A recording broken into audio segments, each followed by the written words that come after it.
I was just saying how proud of myself I am that I remembered to turn on the recording, and I hadn't turned on the sound.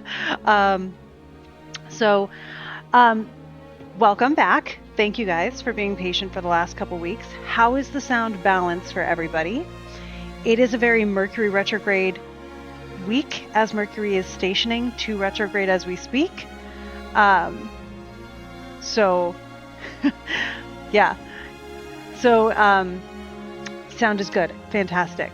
So, I hope you all have been doing well. Um, I'm really excited. Mercury is in the microwave because it's in Pisces, which is where it's in fall and detriment. But it's about to go real bad with the actual retrograde process. This is not Mercury's shining moment. By the Aries Ingress, we're going to have Mercury stationing direct, but still retrograde in Pisces, fall and detriment, and exactly conjunct, I believe it's the South Node, and it's a Gemini rising Aries Ingress. So hold on tight, everybody. We're going to have a really wild and changeable year. I have a feeling that our perspective when we enter 2027 March is going to be to look back at 2026 and say, I was a child then. You know that feeling when you're like, wow, I've changed so much and I feel like I know so much more. Um, I will be getting into the Aries Ingress soon. I'll be covering it on the Monday Magic Mood Boost. I'll cover it here. I'm going to go very in depth in a special live call with my patrons as well. So if you're on the Patreon, on probably the podcast here or higher, you will be invited to that. So yes, yeah. So today the mission was we got a whole new Wi-Fi set up so that what happened last time should not happen anymore. I am on a landline to a Wi-Fi extender and stuff, but still. So I'm actually wearing my sorry for what I said while Mercury was in retrograde shirt, and I tried to do it on my own, and that was a mistake because my Mercury natally is struggling a little bit, believe it or not. So I had to call in the person who has a chart that is basically a Mercury talisman. It's so good. And I happen to be married to him, which is very fortunate to me. And he came in, and what I failed to do, basically ripping my hair out, he was able to accomplish in like 20 minutes while I was teaching a class online. So I taught the class online using my phone's Wi-Fi, my hotspot, and it worked, which was good. It was functional. But thank you to Dan for getting us all set up today. Hello, sir. You just came right in there. So yeah, as AJ mentioned, we are going to be probably switching games. I'm thinking next week. Seasons are turning, feeling a little bit more like a warmer energy in a game. One of the options, and I'm open to suggestions, one of the options, and I see your question, AJ, please help me with questions too, because I can't, because we're on the computer here, get over and scroll in the chat. Always props to Dan, agreed. I appreciate if the questions can be copy and pasted while we're finishing up this game. But one of the options is to go back to Legend of Zelda, Breath of the Wild, do the next part of that storyline, and see where we go from there. Or if you have another game that you're interested in, I am open to ideas because I like doing this. And yes, someone had asked earlier, always a magical theme.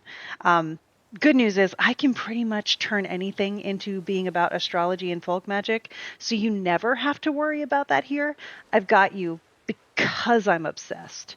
So we're pretty safe in that particular I was going to say option. That's not the word I'm looking for. I am not able to find my words this week either. I couldn't remember the word afflicted, which is an astrological term I use at least 8 times a day. Two that are faith themed. That sounds fun. Cool. What does Mercury in your chart get affected when Mercury is in retrograde? So, let's see if Awa, I believe you're a goddess to some people on a planet somewhere. Let's see if Awa knows anything. The son of Babushka, living in the house over there, hasn't returned. Oh, we're going to find a kid. Okay, cool. Ooh, a shrine too. That sounds fun. All right, cool. Well, thank you. Oh, it's that one. Great. We'll find that and get that started too. All right. So tips for Mercury retrograde as Mercury is coming up. I have to remember how to run in this game. That's not it. So Mercury retrograde is not always going to affect your natal Mercury. This is an excellent point. Hey, Aaron. So Into the Ravenwood says your Mercury is in Pisces and in retrograde in your chart. You feel like you're in a special layer of HE double hockey sticks. And so this is the perfect example of a time where you might feel it. Not everybody's natal Mercury is going to be affected. Like, I don't didn't expect my chart to be affected. I have to look at the exact, and I can. I have to look at the exact degrees that Mercury will cover. But a rule of thumb is, and this is the rule of thumb that I repeat all the time. Thank you, Maywin. The rule of thumb is if it is square, conjunct, or opposite an important point in your chart, including your Mercury, since Mercury is involved here, then we will say, you might notice this more than other people. Same for if Mercury's retrograde squares your ascendant or opposes or conjoins or whatever. Same if it does for your moon and likely also your sun. The sun, the moon, and the ascendant are always going to be important because they are life-giving points. They are aphetas, A-P-H-E-T-A.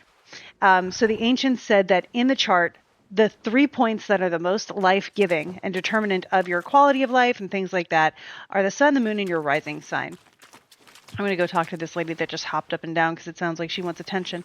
I know it was a glitch, but still, it's funny. She's got a lot to say.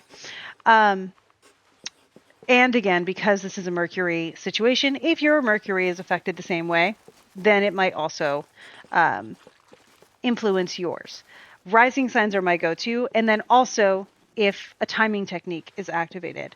Timing technique would be here mostly annual perfections. So if you are a rising sign of any type, but you've perfected around to either a Mercury ruled sign or where your natal Mercury is, then Mercury is extra active for you this year. So when Mercury goes microwave, then you might notice it more because you and Mercury are having a closer relationship this year.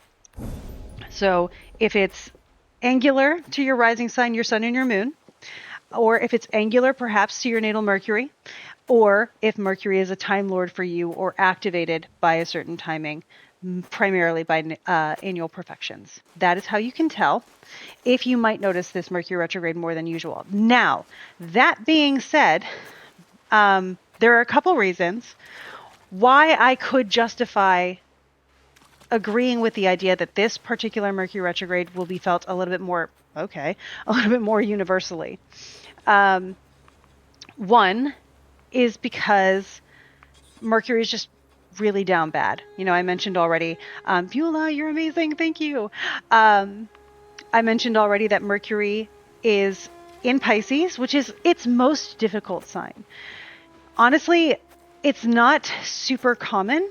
In fact, Mercury is the only planet that is both fall and detriment in a single sign because it is both exalted and domicile in Virgo. So the opposite would throw it into both of the challenging things.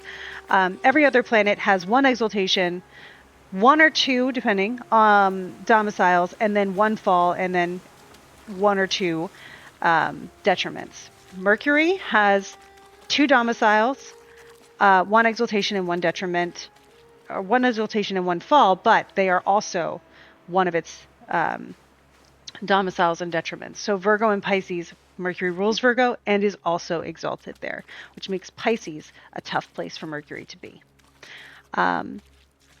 So because this is Mercury retrograde with the South Node, I can imagine that we might feel it a little bit more universally just because Mercury's having a real rough go of it. Second is a little bit more astro timey-wimey, and that's because our Aries Ingress is approaching. We are getting close. Why are my birds not here? Hang on a second. Oh, I've forgotten all the controls in the last week. Nope, that's not it. There we go. Haha, I need my crows. So our astro timey-wiminess. Crows, help me get... I know I can pick these, right? Yeah, on the ground. Got it. We don't take them from the tree. Okay. The reason this would be a little bit more astro timey-wimey is because of the Aries Ingress for this year, which I already mentioned is going to be of Gemini rising. That is a mutable sign. Into the Ravenwood. I'll get into for Virgo risings in just a bit if you are ruled by Mercury. This also would go for Gemini risings. But it's going to be a Gemini rising year, 2026 to 2027. And with that in mind, it's a mutable sign. And mutable signs give us the indication of changeability. Mutable signs are the third in the sequence of 3 types of modalities of signs. And so you have your cardinal, your fixed, and your mutable signs. Cardinal signs will always happen at the beginning of a new season. So when we come into spring, we will have the cardinal sign of Aries. When we come into summer, cardinal sign of Cancer. Fall, cardinal sign of Libra. And of course, winter, cardinal sign of Capricorn. And you'll notice they form a square. It is the cardinal cross. All of the similar modalities will also form crosses. You will have a fixed cross of Taurus, of Scorpio, of, hello there, Taurus, Scorpio, Aquarius, and I skipped over Leo, but Leo is also included there. And then you have the mutable signs of Gemini, Virgo, Sagittarius, and Pisces. So when we have a fixed sign as the rising sign for the Aries Ingress chart in the year. For example, 2025 was an Aquarius rising year, which was a fixed sign. We only needed to look at the Aries Ingress chart to understand the condition of the year and to know that the year was going to be focused on primarily one topic. Yes, there would be changeability. If you think back on the year, there was. But we've been very focused on I'm not going to say one topic, but, we've been focused on topics. We haven't bounced from thing to thing. And so if you have a cardinal sign as your rising, if you say have Aries rising for the Aries Ingress or Cancer rising or Libra or Capricorn, then you would have 2 of the ingresses that you would look at. Now, again, those ingresses are at the beginning of every season. So it's the Aries Ingress, the Cancer Ingress, the Libra Ingress, and the Capricorn Ingress. So for a cardinal year, you would look at the Aries and the Libra ingresses. Actually, I'm wrong on that one. Let me correct myself. For the cardinal, you look at all 4. It's 1, 2, 3, 4. For the mutable, you look at just the 2. So for a mutable rising year like 2026, hello, sir, you would only look for 2. So this year, we're going to look at the Aries Ingress, and we're also going to look at the Libra Ingress to better understand what the year is going to be like. And we're going to understand that the year is not going to be quite as focused on singular topics as the last year was. And even 2024's Aries Ingress was a Scorpio rising. So we've been in fixed rising years for a while now. So this will be, thank you, Zelda. This will be our first year of some changeability. And I'll tell you what, I'm okay with that. I'm looking forward to change. I have a lot in the world that I think is ready for change, and I'm looking forward to seeing it. So I'm really glad I've been able to jump over these fences. So this year, when I do the Aries Ingress chart, I'm really going to be incorporating not only the Aries Ingress, but also the Libra Ingress, because it is a mutable rising year, and that is called for by the tradition. I like goats, but after a while, everything smells like goat. That's great. Sorry, had to read that one out loud. That also being said, I am getting back to why this is important to Mercury retrograde. Gemini is ruled by Mercury, first of all, but also when we have a mutable rising year, Zelda knows this very well. When we have a mutable rising year, the dogs are being very cute right now. That means that the beginning of whatever the year signifies may also be a little bit wibbly wobbly. So because the year is changeable by nature, it may get a little trickstery with us and say, hey, I'm going to actually start what I'm doing early, and I may extend what I'm doing late. So it may overlap and blend into whatever your next year is or whatever your previous year was. Think characters like Loki in the you just don't know what I'm going to do kind of vibe. And then, of course, Mercury being the ruler of Gemini is also important because in Aries Ingress charts, there are two significations that you would look at for the people of a nation and two that you would look at for a ruler of the nation. For the people of the nation, the moon is one of them, but it's secondary to the Lord of the rising sign.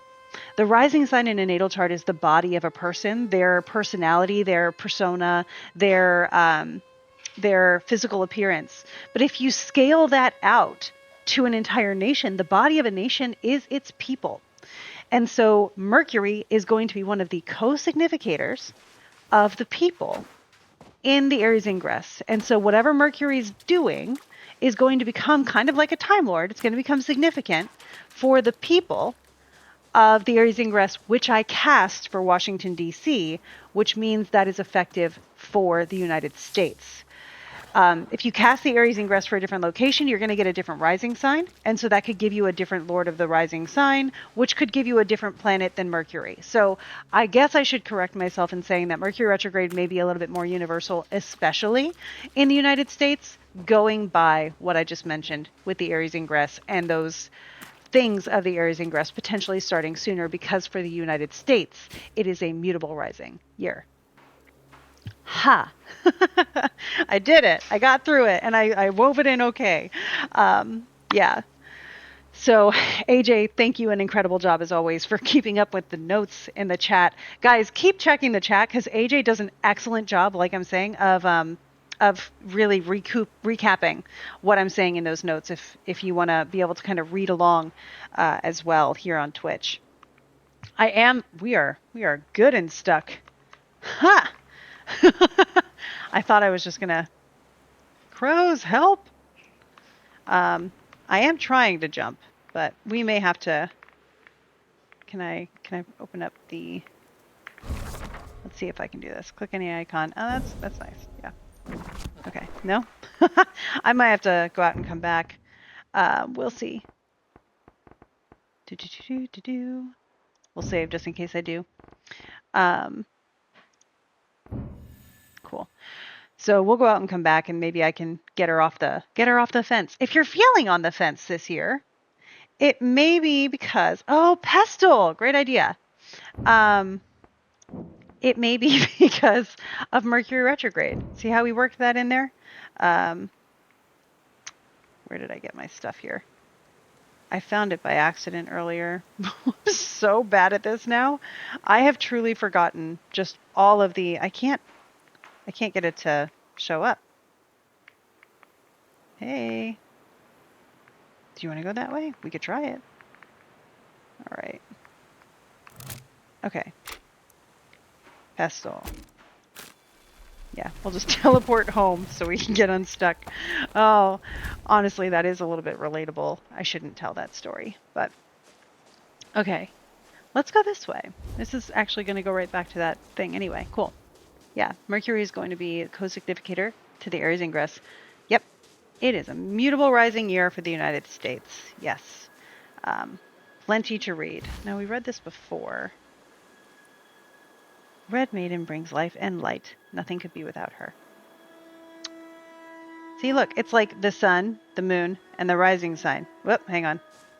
The rising sign. We'll just go with it. Okay, so Red Maiden, and we found a Red Maiden. She's the beacon who brings hope and offers new beginnings. And then Sister grants calm and peace and guards the world as it sleeps. Well, maybe at nighttime we'll see who's out in the village. But yeah.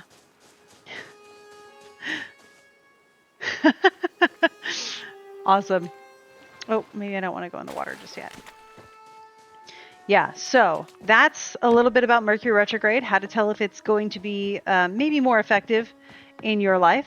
Like I said again, though, I need to see what degrees it's going over, because it's really being annoying, to be honest with you. So if I'm going to use Luna on my phone just really quickly.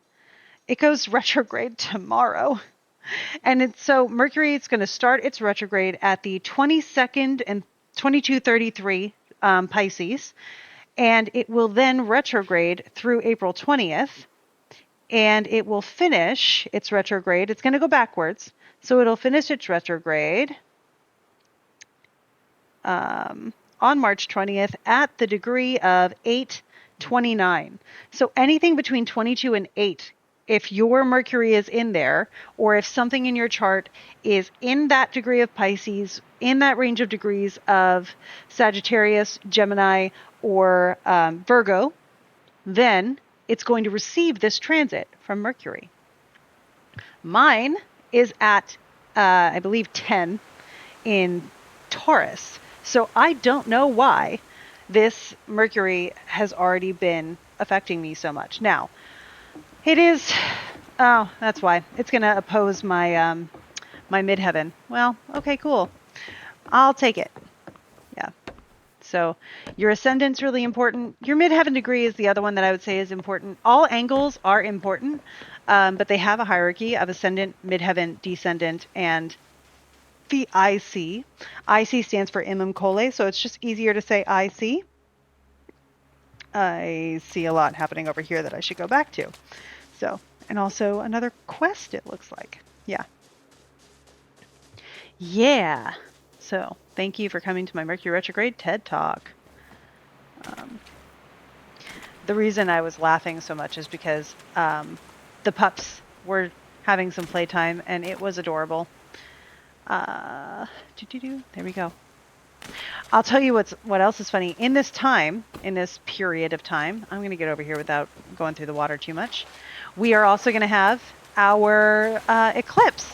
And the eclipse, last year the pre-ingress lunation was an eclipse, which was fun stuff. I think this year, because the eclipse is on the 3rd, so we have, I believe the pre-ingress lunation is right after eclipse season. Pre-ingress lunation is whatever moon happens before the Aries Ingress. So the eclipse on March 3rd, though, is going to be a total lunar eclipse. It is going to be visible in the United States. I've already started doing some of the investigation into it. I'm going to go deeper into it on Monday's Magic Mood Boost. It'll be the day before the eclipse. But I want to make sure that I can peer review some extra stuff with my mentor tomorrow night. So we'll be able to cover it then.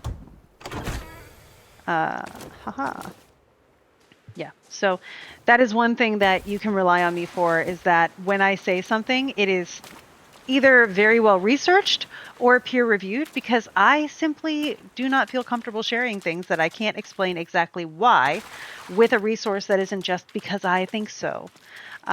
So I've got you covered there if that's the way you also enjoy to get your information, especially in this day and age. One thing I will say about the Aries Ingress right now, be very scrutinizing about what you decide is true and who you're getting that information from. So critical investigation of everything. It's going to be exhausting, but we're going to be so good at data analysis and character judgment and lie detecting if we lean into it. So we're going to need it. Yeah. Yep. It's going to be a really good year for getting good at like your own psychoanalysis, or realizing that other people and what they say to you is a reflection of how they feel and what they think and their own agendas and all that wonderful stuff. No. Goodbye. Okay. We were going to talk to an old woman. She seems to be in this space. Oh, you're just like before. Yeah, I figured you would, Babushka. He went to the big city. Well, I haven't seen one of those. Yes, discernment is important. That's the perfect summary, AJ. Thank you. Oh, yeah. Yeah, it's been a lot. Yep, we only have to go through it next week. We'll be halfway through. So just keep your chin up.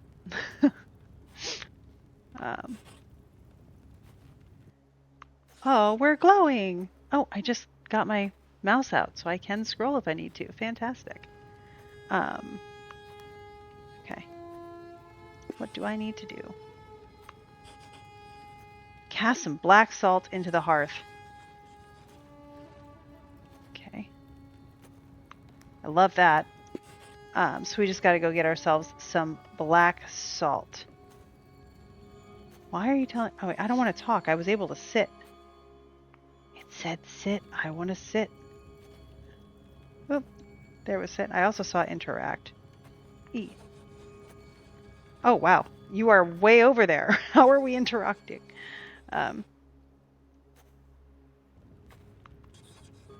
have nothing I can offer you. Winter is fast approaching. Whoa, I would like a small savory meal. Well, I gotta cook one of those first, so give me a minute. Place black salt. That's what I would like to. I didn't think I did. But I'm sure I can get some because you wouldn't be asking for it otherwise.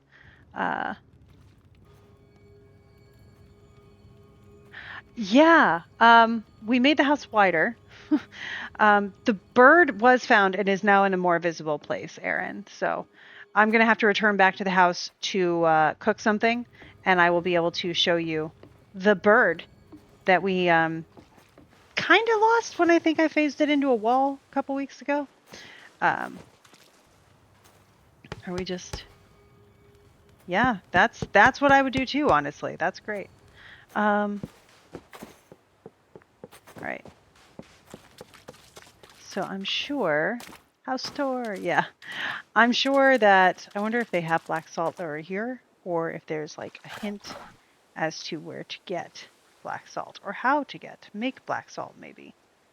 Because that's regular salt. I have that already. I can get a large bell. Yes, cute critters hanging out in the chicken. So that I just thought about this one time that, like a perfect Mercury Retrograde story.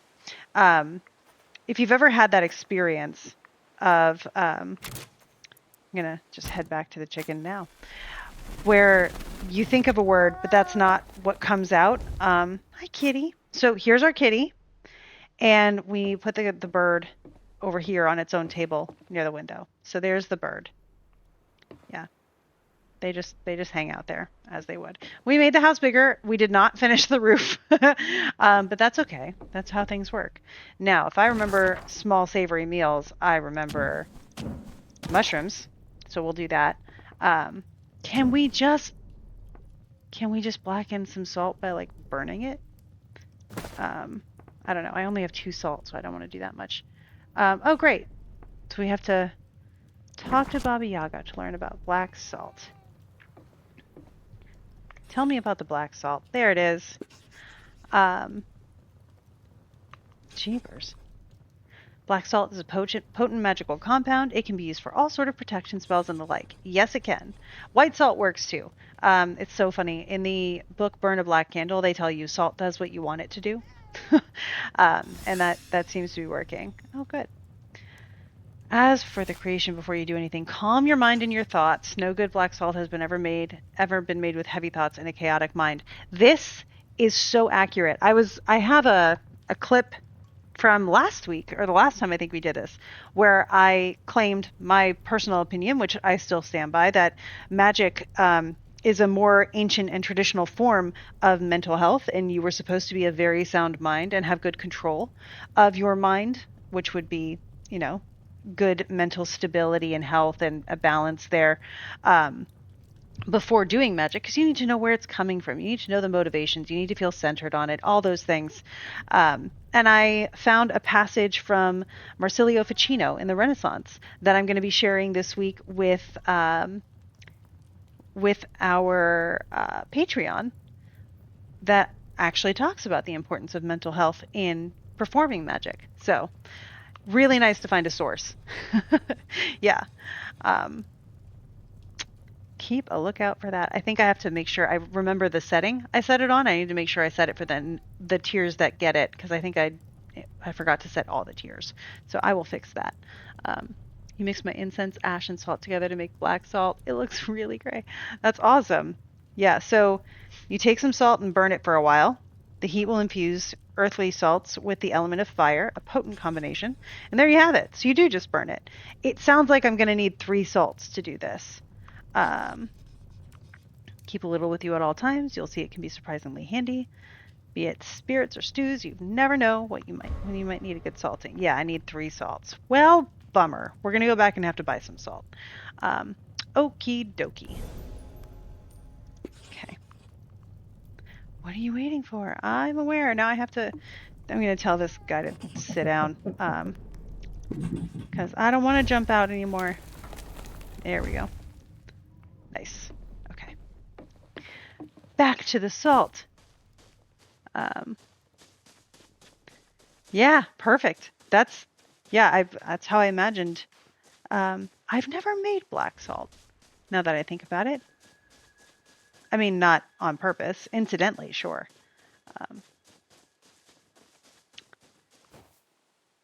I've usually just used white salt for protection and things. Come on. There we go. I've got a lot of pink salt. I use that these days a lot to remedy the patriarchy. But it's really mostly about the meaning something has to you and what you have access to. The cool thing about magic is, like, it's really not gatekeepy. Some people gatekeep it. But it really is like, what do you have? What's your intention? How does, I guess, nature, in a sense, agree with it? And how does the timing work? You know, I think that's one of the things I like about astrological magic. It helps me with the timing, which gives me enough time to really consider what I'm doing, why I'm doing it, and meditate on it as I'm trying to get the right time for it. And that kind of helps me know what I'm doing. There's salt right here. Thank you. I just want that. Did I already get some? Yeah. Okay, cool. All right. Come on, fingers. Back to the house. Gonna make some black salt and pick up our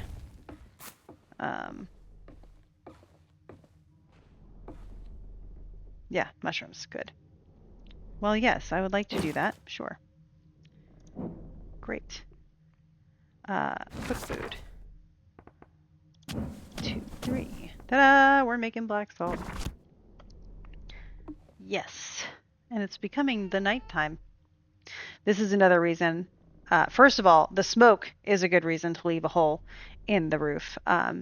There's so many. I think we learned about this in Iceland, how a lot of people had smoke inhalation issues, not from fires, but because they didn't have ventilation in their houses. So when they had the hearth in the center of the room, a lot of people were just inhaling smoke because they were smoking their houses. So this is actually very functional. Also, it lets us see the sky, and that's wonderful. Because what better way to pass the time while we wait for our salt to blacken? Take the food. That one right there. Awesome. All right, once again, you know what? We're just going to jump. There's no health bar in this game. Yes. Okay. Wow. Knees of steel. Okay. It does do the sky so well. I really love it. Somehow the whole night passed since we got there, but hey. Really would have preferred, I guess I could move the chicken hut if I wanted to, but like we should have parked somewhere a little bit more over the river into the town. Okay. Cool.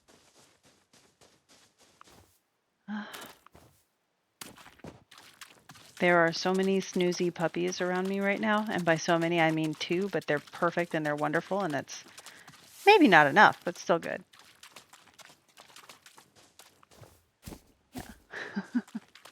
It was a superhero landing.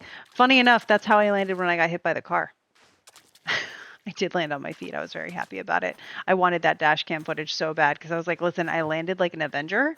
I'm not doing it again. Can I have this footage? I did not get it, unfortunately. Okay. The old lady is in here. You are doing a lot of good work there with that hammer. Hang on, hang on, hang on, hang on. Ah, never mind. Okay. I was going to try to be goofy, but it's okay. Hey, how are you? Can you tell me a story? I mean, I could, but I need to put the black salt in here. I forgot. But hey, we're talking about dragons. That's adorable.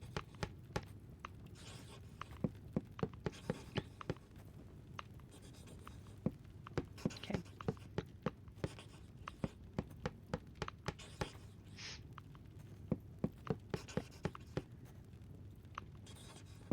Wow, this is a long story. Oh, wow. When it comes to magical creatures, what starts in riches can all too easily end in dung. Yeah.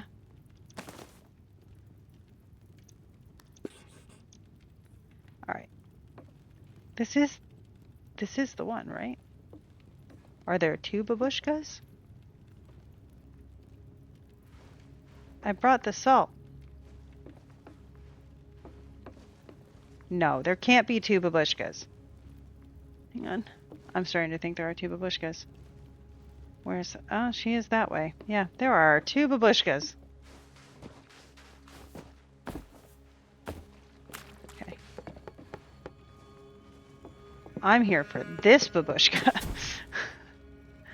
All right.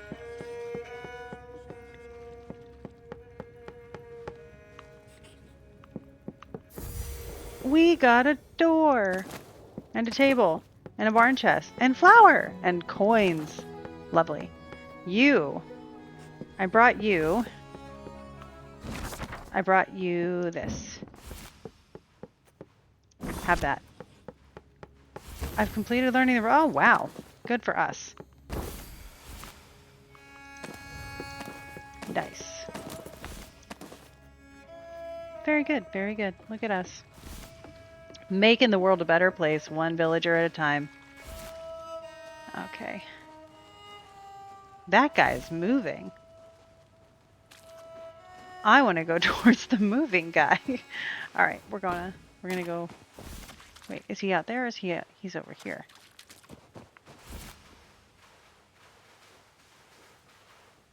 Is it you? No. Is it you? You. Have we met, Anton? I don't know. Have you met a witch before?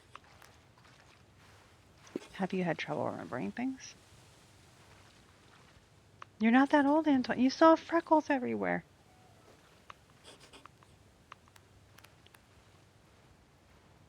Okay. No, don't leave.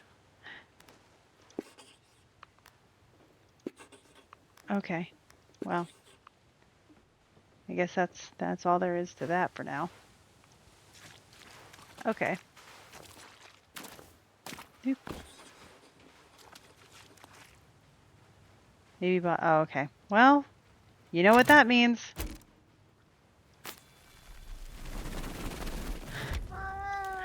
Yeah, we should unload some things anyway, so perfect opportunity to interact with the chest or the door. You know, that works too.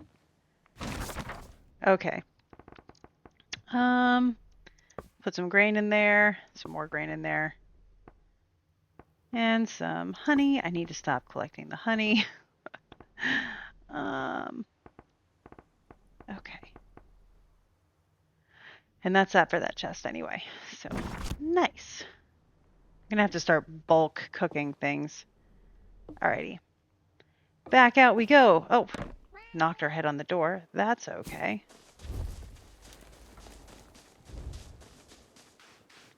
Okie dokie. Alright. Yay. Okay, cool. So how was the solar eclipse for you guys? Because I was away during that. And fortunately for me, it wasn't super notable.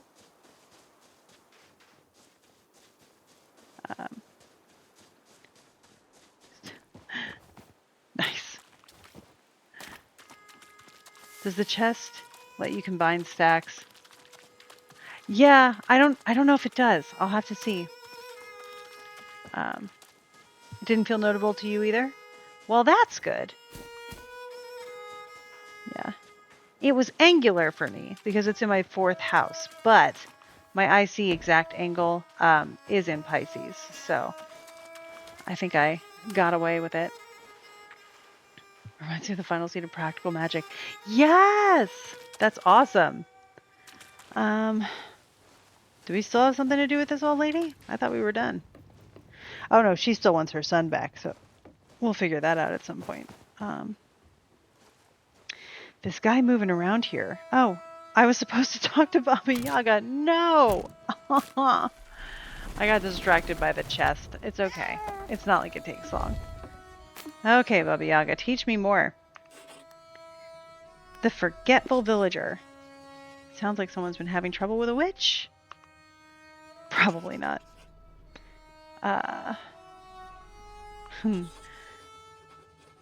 Seems like a very basic curse.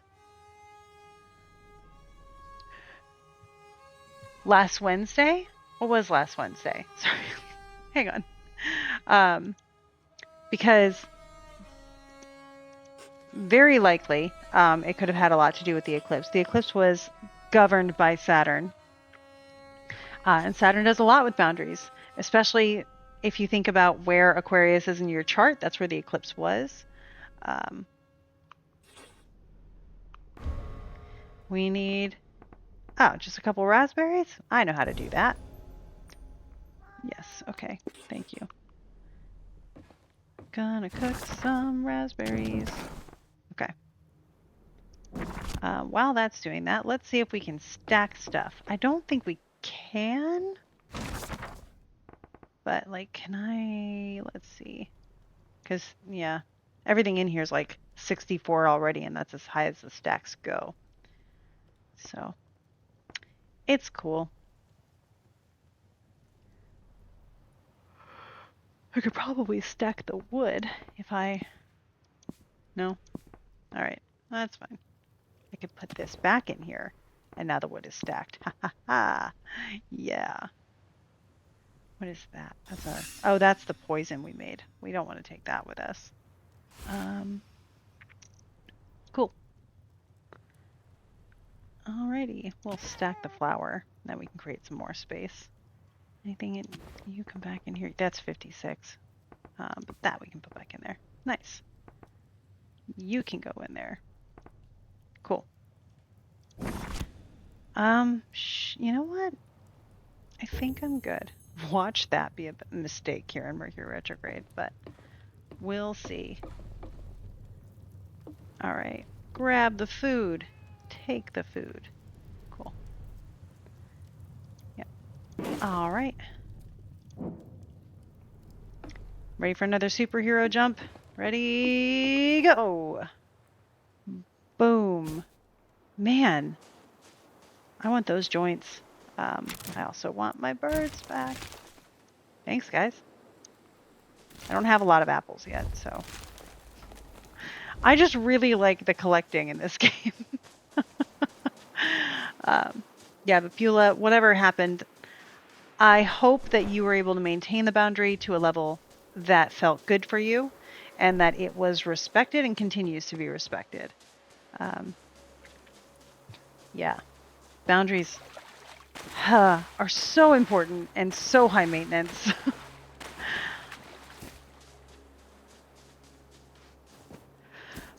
Put in your notice. Oh, sorry, excuse me, but congratulations. We can sell stuff, can't we? Thank you, Into the Ravenwood. I forgot about that.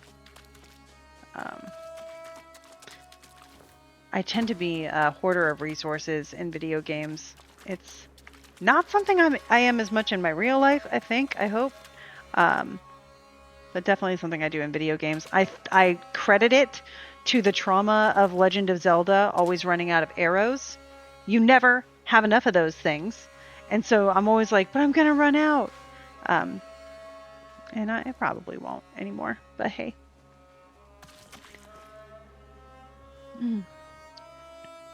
Yeah.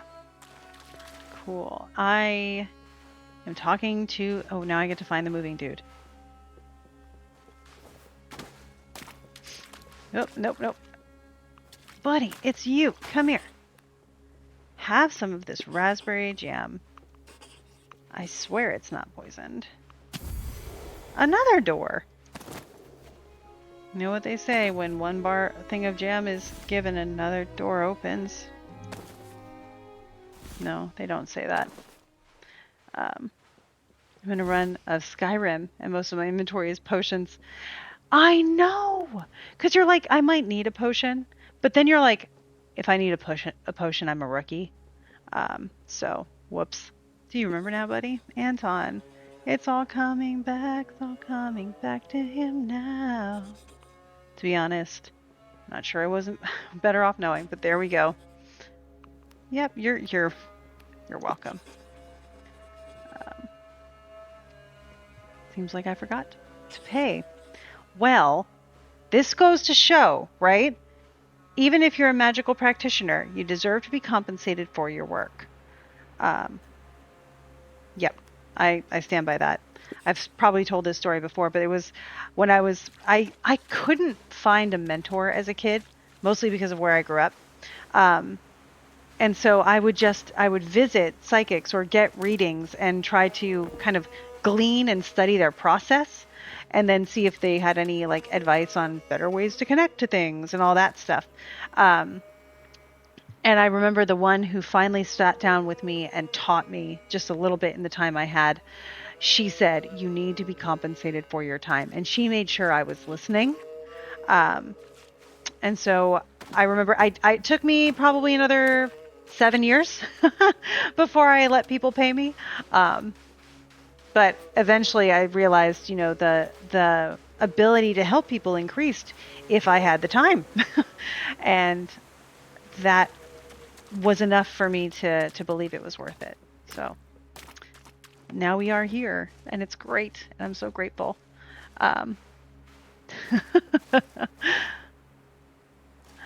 Yep. Yeah.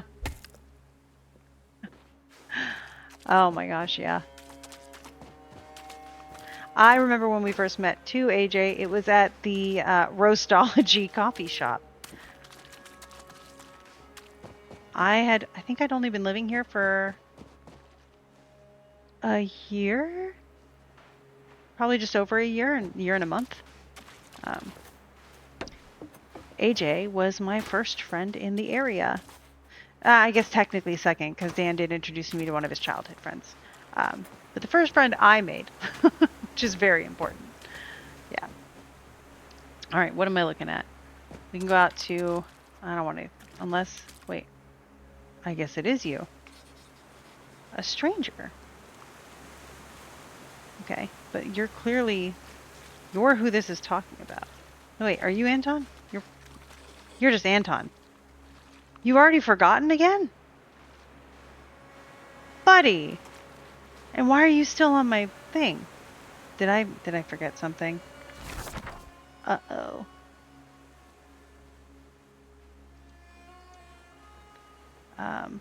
We solved the lost son. We didn't find the lost son, we just brought closure. Yeah, you said it's interesting. Okay. And we did... Oh, which is helping oven. Okay. Well, fine then. Villager told me about a shrine. I should take a look. I thought I did. Found 3 statues with candles around them. One of them has a symbol that was glowing. Correct. Maybe I should go talk to her again, if I can figure out who she is.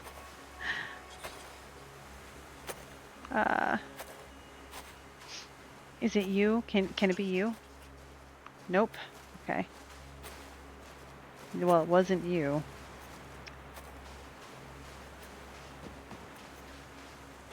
I know it wasn't you either, but... Alright, well, thank you for that. Is it... twins? It can happen. Yeah, The shrine puzzles in Zelda are a little bit easier for me. All right. Well, I'm going to leave this place, this flower bed of many things here. It's going to be a good reference point for me. Because one of you told me about this. Nope, not you. Just wondering if I tell you that one's lit, will you tell me more? Whatever. We'll go... There was a... Here. There's got to be someone else with a quest in this direction, I'm guessing. Boop. Boop. I think that's what that face with the number 6 means. Looks like they're in this house. Get out of there. They are over here. Is it you? Stocking your pantry. If you help us. Okay. What are you looking for? Because I'm looking to get rid of some of my resources. You can't have my salt. Flour, salt, bread, pancake, and raspberry jam. Whoa! I'm sorry. You want my, like, actual salt? That costs money, and I don't appreciate that. Also with the flour. Check yourself. Bread. Pancake and raspberry jam. Okay. Where's my lovely recipes that only have, like, one thing? I don't think so. Well, you can have some flour. I've got that.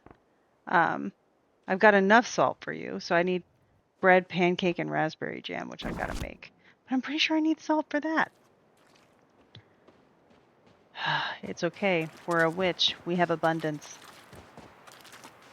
I'm going to pick up some more salt. Because you never know.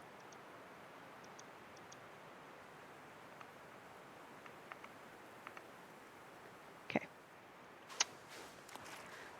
All right. Where is my actual recipe book? Recipes. I know we can do differently from here. Recipes. There we go. Because we had not items. Recipes. Close. I have more recipes than this. I know I do. Okay. I need pancake. Pancake. Okay, so we can reference this stuff. No problem. We've got all that. I don't think I have bread yet. No, we do not have bread. Okay. I'm going to guess it's flour and salt.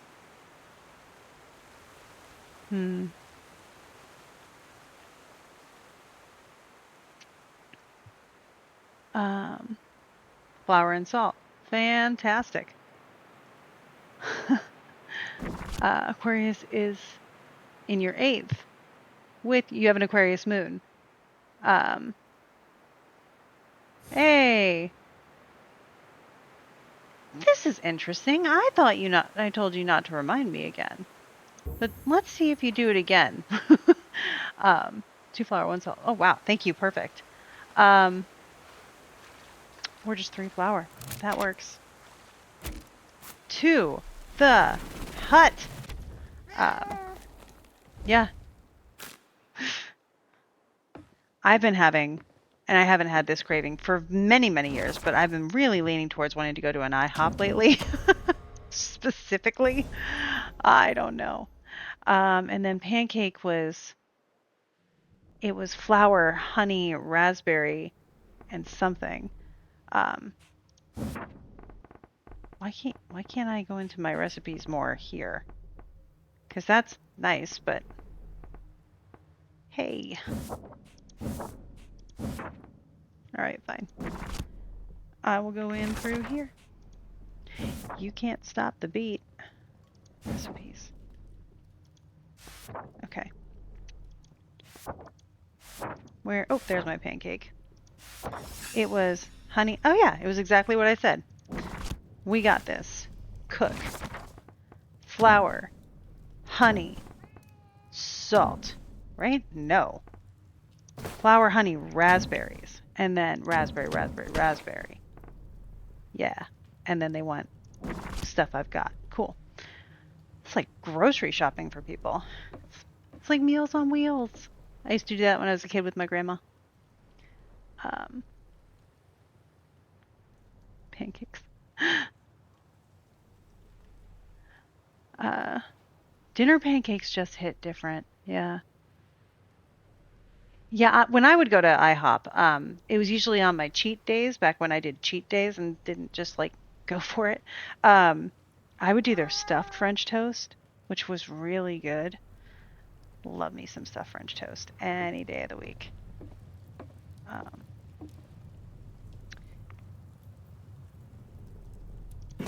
but I am very much a coffee and cheesecake person these days. That's the stuff right there. Like I said, if I ever become anybody worth reverence post mortem offerings to me, coffee and cheesecake. That's all I need. We'll be good. If you want to go the extra mile, do some Oreo cheesecake. We'll be besties. No. Golden Girls knew what's up. Yeah, they did. I really appreciate that they do the cheesecake thing too. I've been watching them a lot lately while I'm writing. They're excellent background noise, but also I just love them. Like they knew what was up way before current politics has started to catch up, which just means it's not current politics. It's been going on for decades. Yay. Sweet tea and French fries. Okay, so you know in Parent Trap how they're like, oh my god, I'm so weird. What is it? Oreo cookies and peanut butter is like this food combo they do, and they're like, wow, that's so out of the box or whatever. I had this thought when I was a kid. Wendy's, Frosties, and French fries were like the thing, but I thought, why not chicken nuggets and Frosties? But specifically for some reason, it had to be McDonald's chicken nuggets and Frosties from Wendy's. I do not remember how I got access to this particular combination of food, but I enjoyed it a lot. And that was one of the things that I definitely I think that's probably my weirdest food combo that I have. Now, was it not the old lady? It was number 6 over here. Number 6 over here wanted us to do our grocery shopping. Okay, and you were in the back room. Hi, I got you everything, I'm pretty sure. What are you looking for? Let me show you what I need. Have that, have that, have that. And then have that, and have that. Salt, salt, bread, pancake, raspberry jam. Salt, salt, bread, pancake, raspberry jam. I thought you needed flour. Yes, good. There, your pantries are stocked. Snow can fall, winds can blow, but we will not go hungry. Correct. We got a logging hook. Okay. And a shovel. And some gold. And a vase. That's pretty. And a bowl. And more gold. Wow. But you couldn't get your groceries? It's fine. It's fine. You could have... Yeah. I mean, that would have really only gotten me like 2 things of salt, so I get it. Alrighty. We did that. There's nothing out in the woods to do? What's this picture one? Let's go that way. Whoop. No, you're just in here. Whoop. I've talked to you. Okay, just walk right over that. Okay, cool. I feel like we did a good job with that then. Let me just double check in here. Solved. Shrine, we got to figure out more about. But I guess we'll get to it. Let's also go fill in some more of the map, since we know that's going to help us out. We have cemeteries to find and branches to get. So we're not done here. I think that was the story you got the book from. Oh, yeah. Good point. Okay. We are going to do some exploring.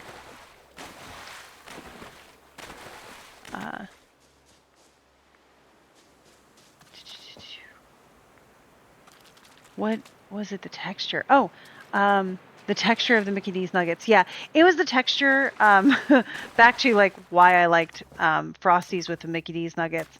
It was the texture of the breading, if you can call it that, on the nuggets. I think it was also the hot and cold with the salt. I remember that. If you didn't know already, yeah, I am very neurodiverse, particularly in the food department. It was like all my safe foods put together, and no one could stop me. I'm not going to collect this, honey, but if I wanted to, I want to be able to. I guess to rephrase is the Aquarius ruling the 8th house. Oh, there was a question. I'm sorry. Aquarius plus moon being in the 8th makes sense with the eclipse in me holding boundaries. Yeah. So you had me convinced with Aquarius plus moon. 8th house can add context there, especially since you were dealing with other people. If you were telling them especially, hey, that's your problem, not my problem, I won't be responsible for your problems anymore. Yes, especially 8th house. But moon near the eclipse, yeah, that was good. Um, um, yeah. Yeah, so the moon makes things personal all the time. You know how the moon is the significator for the people in an Aries Ingress? It is also the co-significator in your chart for like your fortune, how you're doing physically, mentally, and in your health and your sort of resources. Your ability to thrive is a really good way to put that. And of course, the moon is heavily involved in eclipses. So when your moon is kind of interacted with during an eclipse, that's a big deal. Yeah. Mm-hmm. Yeah, thank you for the question. I hope the response was helpful. But again, the 8th house is also other people's resources. That's where I was incorporating that particular interpretation. Because you are your first house, other people are the 7th house directly opposite. Your resources are the 2nd house, so therefore other people's resources are the 8th house, and that can translate often into things that we owe or are owed from or to other people. So your Gemini moon is to blame for ADHD, scatterbrain. That's being researched right now because it's not my Gemini moon that's to blame for my neurodivergence, but it might be having to do with my Mercury. Mercury is mental processing in a lot of ways, and moon is mood, is mind. Think about all the words that come from moon that are related to your behavior, which is like lunatic used to just be a fanatic of the moon, right? So it wasn't like a bad thing. It was just someone who was actually very intensely focused. I don't believe you when you give me the do not remind me again option. So fine. Okay, look at the sky while we do it. You know how to appease me. Um, so yes, lunar or mood or mind, all of those things relate back to the moon. Yeah, cool. Yeah, it's fun stuff. I was doing the research group I run regarding annual perfections today, but a lot of the people who joined the research group have not done a lot with Hellenistic astrology before. And it was very helpful for me to teach Hellenistic natal interpretation techniques, so how to read a birth chart using Hellenistic techniques, to people who are seasoned astrologers for like decades, but did not know these techniques. It just helped me to see how different it really is. The difference between reading a chart the way it was done in the 70s and still is done a lot now, versus those Hellenistic techniques, which add a whole new layer of definition. One of the things we talked about was the moon. And one of the people in the research group were saying, you know, we were looking at Sean Astin's chart. It's his birthday, so I decided to use his chart for our example of planetary analysis. And he has a moon that is just setting. And so it's very important in his chart. It's on the angles to the degree. And someone was really trying to understand if that made him more emotional. And I made sure that I acknowledged that, but also that it's a focus on his body and it's a focus on, you know, other people being very important to him and being a very big focus. Emotional regulation and emotions as far as they are hormones in the mind that get triggered off into the body. Absolutely. Think about medieval physicians talking about the humors. Yes, the moon is related to that. We notice that ERs are busier on full moons and things like that. But the sort of spiritual side of it, of like, oh, you're just emotional because of your moon, is not always the way.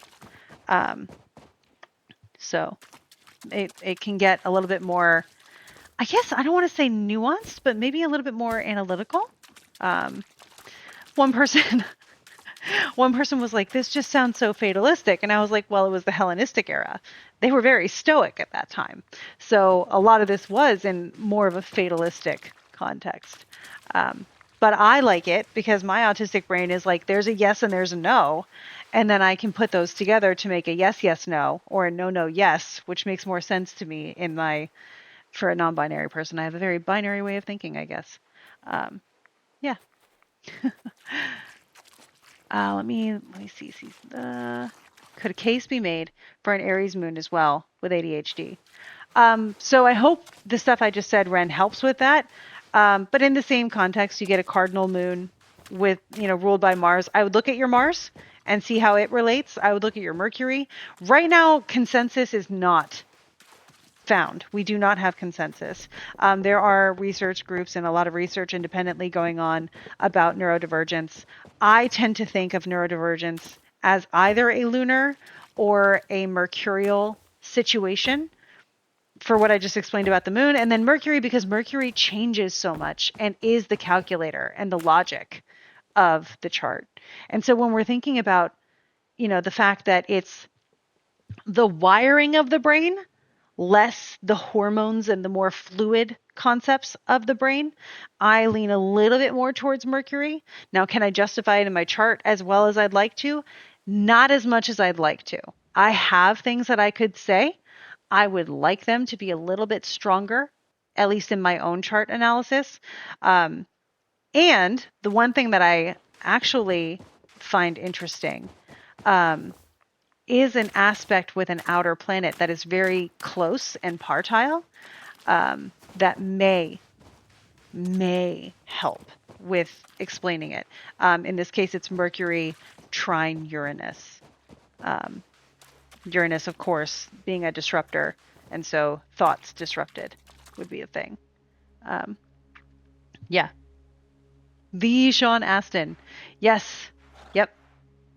Yeah, I brought it up and I was like, okay, I have a bunch of different generations represented in this call. So this is Sean Astin, who is Samwise Gamgee to us millennials and probably a lot of Gen Xers, but the Gen Xers will know him from the Goonies. And then Gen Z and higher would know him from Stranger Things, perhaps.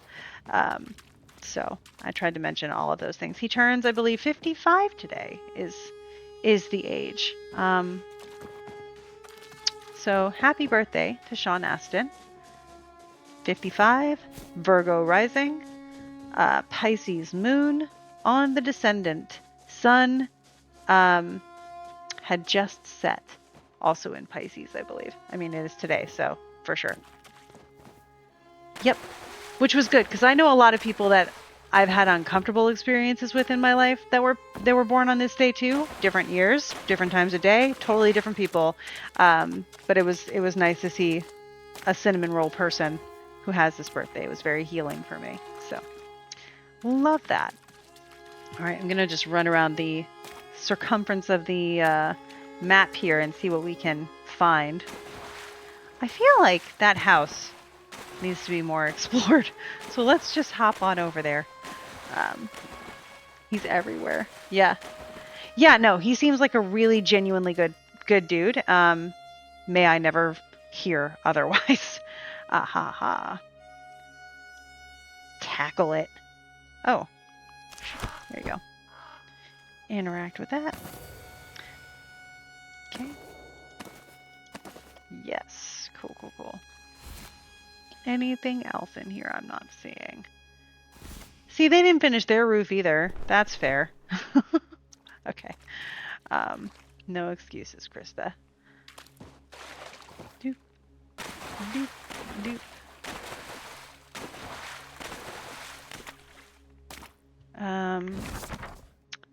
All right. Keep heading up northwest. See what we can see. We've got this big swath down here we get to check out too. There's so much left. Okay. Awesome. The cart tracks in the game make me think of ruins or sigil symbols. Yes. Yeah.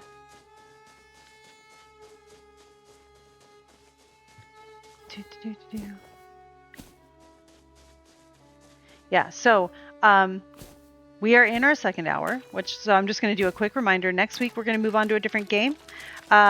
It could be going to the next Divine Beast in Legend of Zelda, getting back into that. There are 4 of them, and then there's more of the game to do, obviously. So we can come in and out of that game as much as we want, and there's a game after that. And if you want me to play a Zelda game, you do not have to ask me twice, obviously. It is actually the 40th anniversary this week of Legend of Zelda, and Nintendo did nothing about it. And I am one of the people that's a little upset about that, because I would like some new things from the Zelda franchise. But I'm excited about the things we currently have. There is a lot.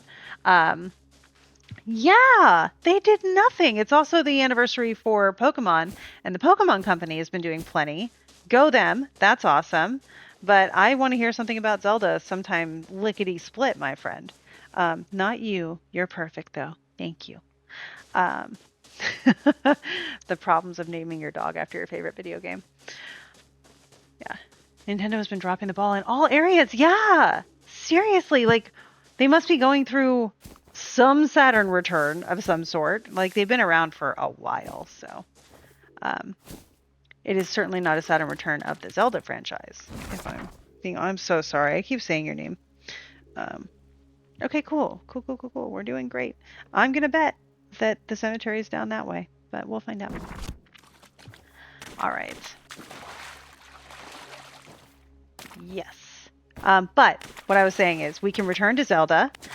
Or if you have another cozy magical game that you would like to check out, please let me know. I'm looking into just the vibes of the seasons, right? So here in the Northern Hemisphere, if you're joining us from the Southern Hemisphere, it is shifting slowly but surely over to spring. I think we had what I believe will be our last snow here in Virginia. Better be. And I've been able to walk outside starting today again, which felt great. Because I'm more of a warm weather person. I don't know if anybody knew that about me, but I do not get along with the cold. Yes. I will, however, be spending the Aries Ingress of the Ingress of spring in the Northern Hemisphere in the Southern Hemisphere. So I'm going to elongate my portion of the year that is dedicated to the colder months for reasons. Because I will be in Peru. The greed. Yeah, the greed is a little bit out of touch. But I think we could say that about a lot these days. Okay, we're going to head towards the west here, past the chicken, because there's a whole part of the map I haven't explored behind the chicken. I didn't finish telling the story about the chicken, so it's not that great of a story, but my mom and I used to work for my mom. I do not anymore. But when I did, we would travel together on occasion. And she had traveled enough that she got upgraded to first class frequently. Now, I've traveled enough that I'm finally on the wait list for first class, and it happens occasionally. But I have not met my mom's caliber yet. Maybe one day. And so we were in first class one day, and they do this thing where they would give you, like, alcohol or something before you take off. And on this, for some reason, I don't know what was going on. We were both goofy. And so they were taking off, and our little mini rum bottle shot towards the front of the plane. And I just looked at her and said, "Why is the rum gone?" And then at some point, we were trying to figure out if they were going to serve something specific. And she's like, "I don't think they even have a chicken." And she meant kitchen. So to go back to the topic that I forgot I was talking about, that was it. Okay. All right. Well, I'm really not sure. It looks like you made on at the graveyard on this map. Yeah. Good thing I still have my 2 sage or pine branches. Because that's what I was making sure I didn't miss. I didn't want to take that. Yeah, so just the shrine, and we got to figure out the riddle there. Because I thought it was, that we had talked to someone who met the criteria for that glowy one, and that maybe there were 2 other people in the town who would meet the criteria for the other 2. But difficult to say. Let's find out. Yeah, it's of the things that my mom and I still laugh together about. That's probably the easiest to laugh at.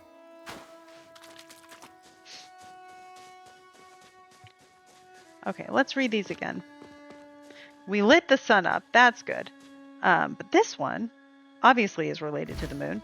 Sister grants calm and peace and guards the world as it sleeps. It's the moon. Do I have to look at the moon at a certain point? It's turning into nighttime now, so our opportunity is upon us. Let's see if we can find them. Look at those clouds. Man, they put so much budget into the sky and it paid off.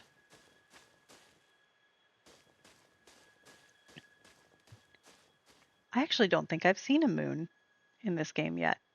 I've seen Milky Way and I've seen other galaxies. But light the candles at the time of day when the top is lit.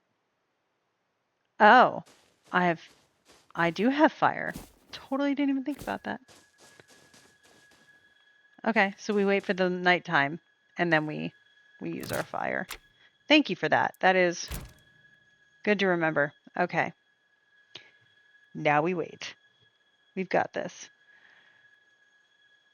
So Ren, it's going to be different for everybody.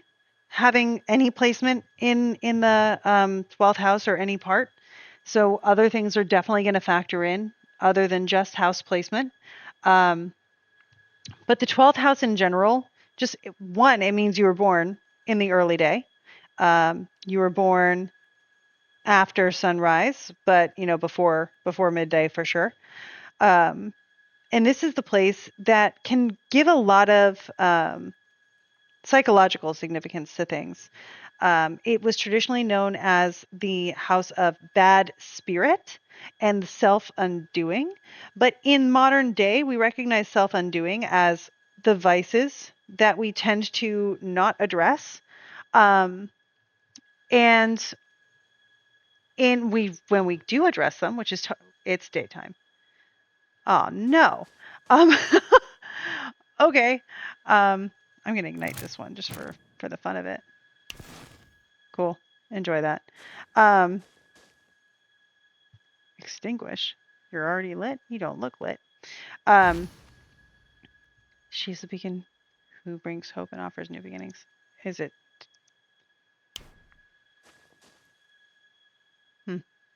But you're not lit. How can I extinguish you? Okay.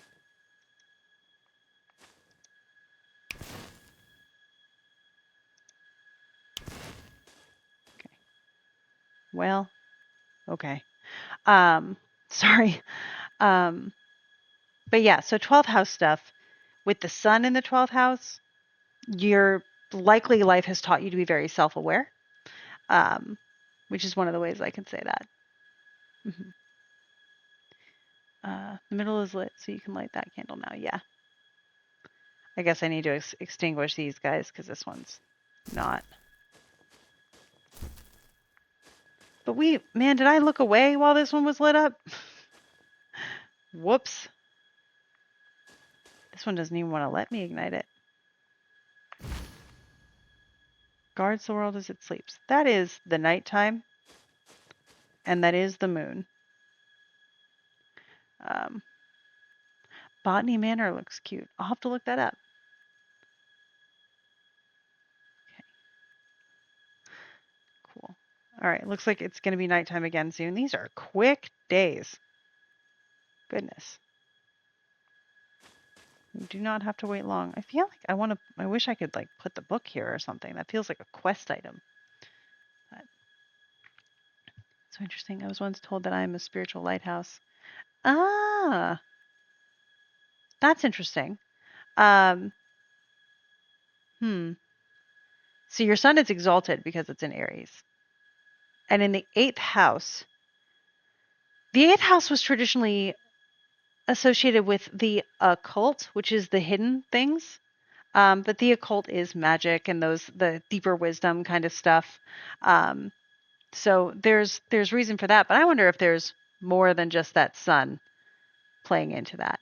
Especially if you were born, your sun's in the eighth house, so you were born during the day. Um, hmm, yeah. Charts are complicated and very intricate. So, while there are some things that I can pop off in the chat here, I do apologize that I can't do as in-depth of a job. And there are some things where it's like that deserves a little bit more justice to it than I don't want to cheapen your chart by doing it in the chat sometimes, especially for things that can get more personal. So that's why sometimes I'm like, here's what I can say now. Um, I hope that helps though. Yeah. Yeah, it is all fascinating. I was thinking today about how I first learned astrology and how the heck I stuck with it, with how long it took. Your partner and I are both Scorpio suns. Yours is in the fourth, his is the 12th. So you always try to play spot the Scorpio. Yeah, yeah. That's a fun game to play if you can figure it out. Yeah.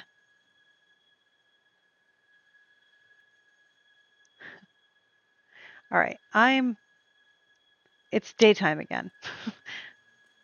And sorry. Um and and that thing did not light up. So I'm missing something here. There's got to be something else that I'm not seeing.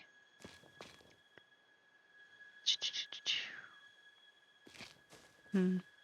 See, if this were Zelda, I would smack it with a sword a couple times and see what that did. Um, I'm convinced there is no moon in this game. Or is it a new moon and I have to wait for the phase to come? That would be something. Very accurate. Um, and then there's this one. What lights you up, my friend? Beacon who brings hope and offers new beginnings. That's, I would say, is the sun. But that was the sun. Hmm. Twilight. Okay. But we've been here for days. um, so did I just miss it because the sun's rising? But that is the rising sign then. Just saying. That's awesome. This is your big three. Is there a second page on the moon tablet? I thought I saw arrows. You know? Didn't even think about that. No, it's spacebar. Yeah. Take item? I would. Okay. Um, hmm. This one doesn't even want to let me try to light the candle. I wonder if it's glitched. Because these two would let me light the candle. Um, oh, I don't know that I have a bed. But also, it goes by so fast. Why does the sun seem to have stopped? No, now that I say that. Oh, because is this sunset? This is sunset now. Okay. Shenanigans, sun. I think you rise and set in the same spot. You don't move.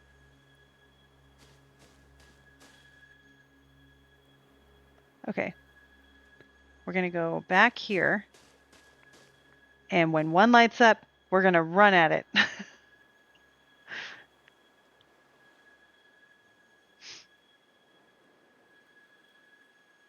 Yeah. This is a funny little planet that is solar locked to its sun. Okay. So, cost of making the night is so pretty. For real. I get it. I'm fine with it. I have no qualms. Um, I keep looking around, but that's not the thing to do. We need to wait for the nighttime for that one to light up. Maven, feel free to help us cheat this one. If I'm waiting here and like wasting everybody's time, correct me. Because currently I'm convinced that we just need to wait for them to light up at the right time of day. But that's my astrological mindset. It's pretty easy going with Jupiter ruled chart, but the Scorpio makes for random bursts of intensity. Well, there's probably a lot of feelings going on there. And with the sun in the 12th house, and this is your partner, um, I wonder if he's been told he was too much a lot and has learned how to measure his enthusiasm. And so you get those bursts of intensity when the pot boils over or the steam pressure builds.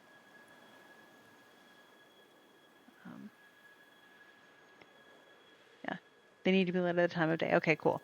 Just making sure I'm in the right spot. Awesome. And if they don't do it this cycle, we're going to log out and log back in because maybe it's glitched. Now you've got Dayman stuck in my head.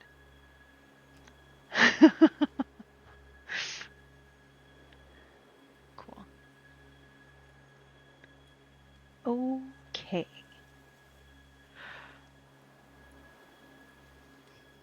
I need to set up my Twitch so that you guys have the ability to make sounds on my screen.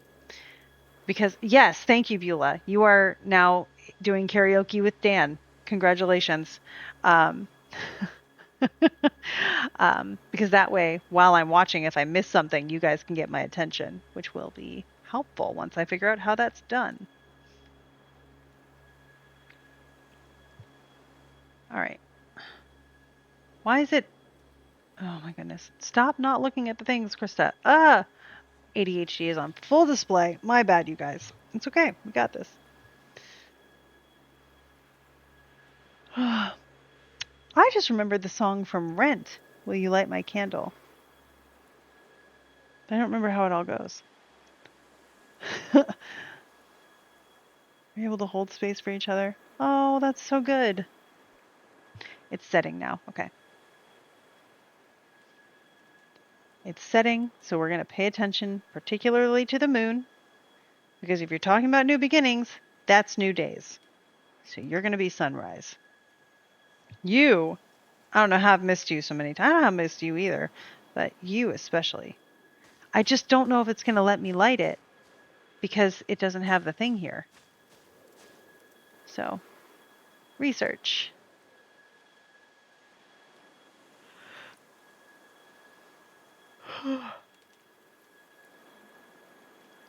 I'm doing a pretty good job recovering from the jet lag from being in the Maui time zone, except for right about this time of night where I get very heavy with the yawns. I'm fine, but I apologize for the yawns.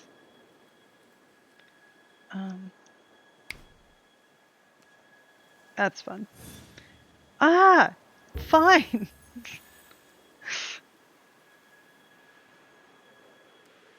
There goes the sun. There you go.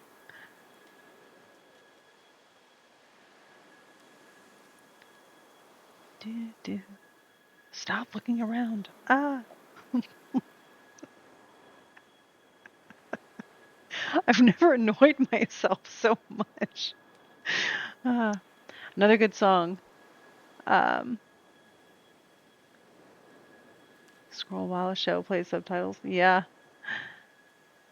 Yep, I am in that camp. What are Leo risings about? That sounded like at the beginning to a stand-up comedy, which would be perfect because I would be very qualified to be like, Leo risings, what's up with those guys?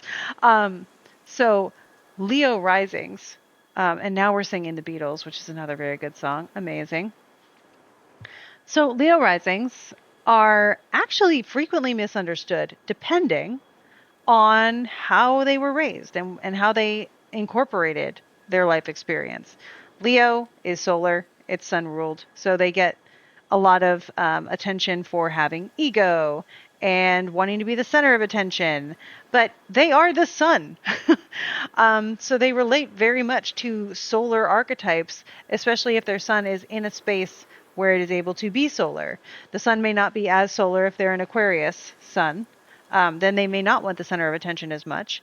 But typically you find that your Leo energies are trying to set good examples because that's what they feel like they have to do. And they don't know if they're doing a good job unless someone tells them. So they like a lot of validation. It's not always fishing because they're just trying to make sure that they're doing a good job, but it can be interpreted as fishing. And if they don't understand that and they don't find graceful ways to incorporate that into social interactions, it can become fishing. That's one of my things that I say about Leo placements. So I always like to say, if you know a Leo in your life, please feel free to offer them compliments or even feedback or even criticism. It's not that they need to have their ego, preened. It's that they need to know if what they're doing is helpful and working.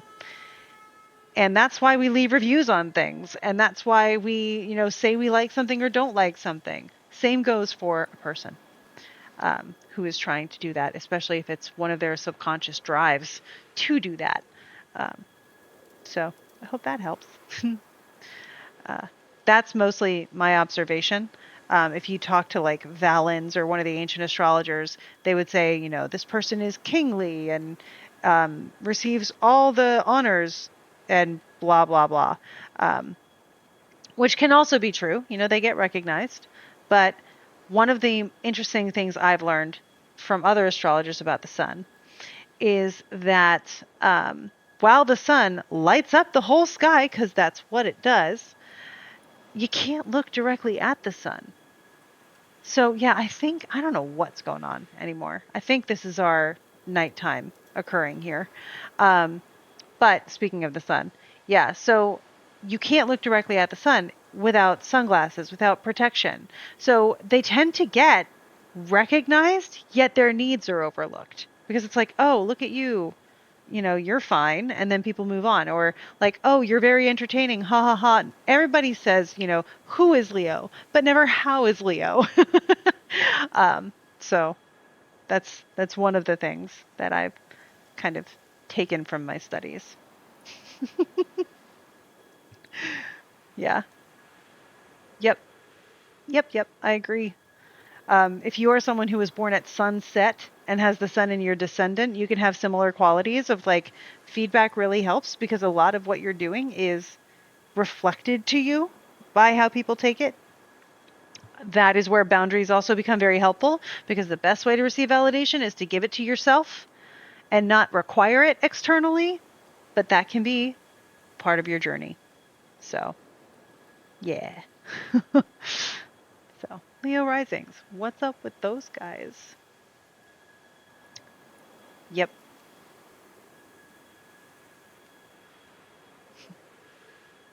Every time I share this with Leo people, they end up getting very excited and it makes me happy. Your eclipse message as a Leo rising is that you really want to be heard in your relationship and not just seen. That's deep, and that's really important. Your roommate is a Leo. You have to check on him and ask him things. He struggles with talking and sharing. Yeah, he's probably kind of been taught to put on the show, help people. They go into the dark spaces like a sun and they light stuff up. And then you go in and you look around and you're like, oh, cool. And then you go to the next space. So, yeah. Also, Aaron, I love that you used nibblings in a sentence. That's really cool. All right, it's nighttime. Lock in. I still think we're going to have to restart the game, but we'll find out. This is going to be interesting.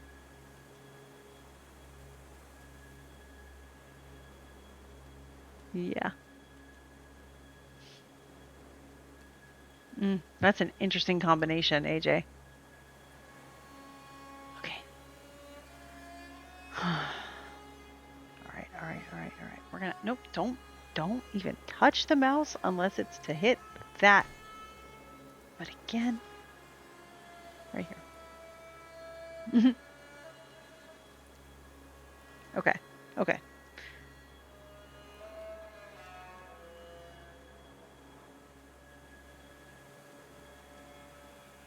we're going to get it this time. If that sun comes back up. And I want to be like, can I see my galaxy? But the sun, it's still twilight-ish, dusky out here, so yes. Yep. You can do it. These trees in the background are really blowing. Oh! Haha!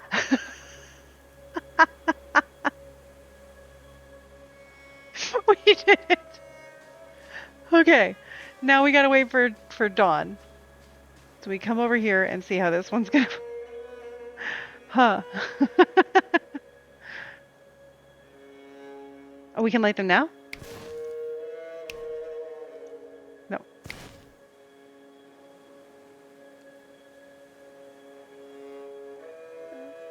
Yeah. I like how it was backlit too. That's really cool. Okay.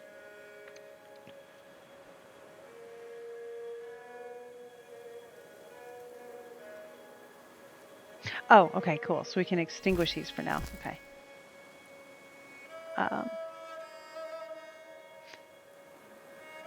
Yeah, I got distracted by the trees. And I expected the whole thing to glow. But it's okay, because we got it. We did it. I'm proud of us. Whoop. Awesome.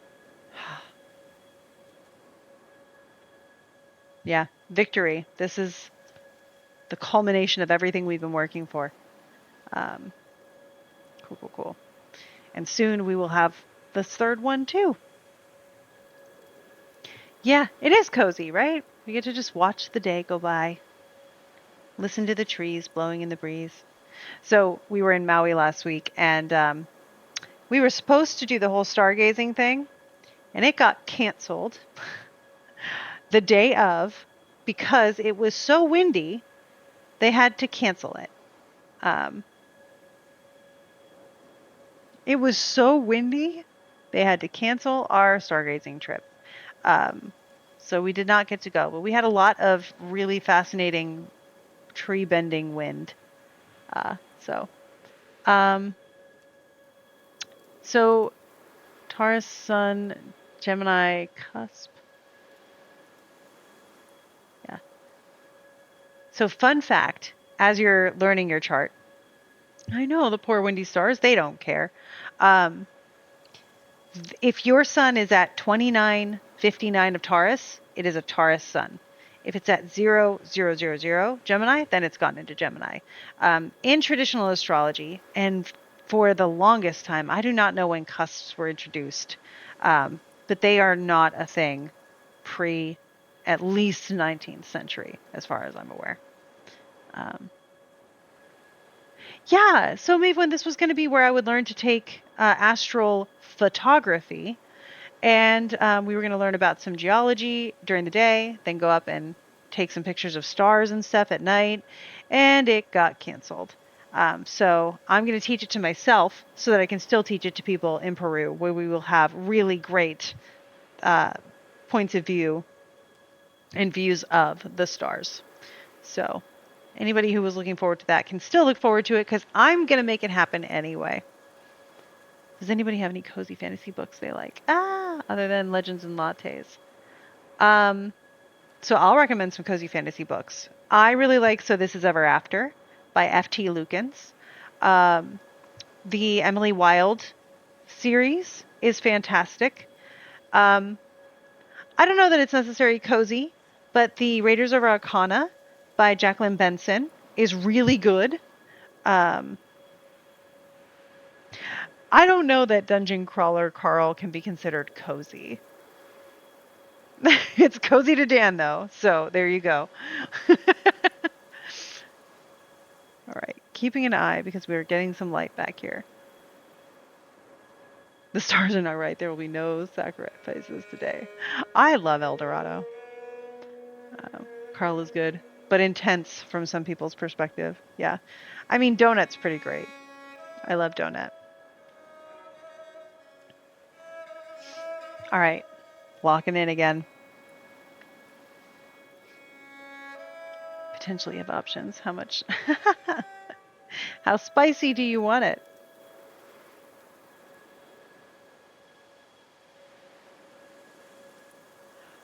Come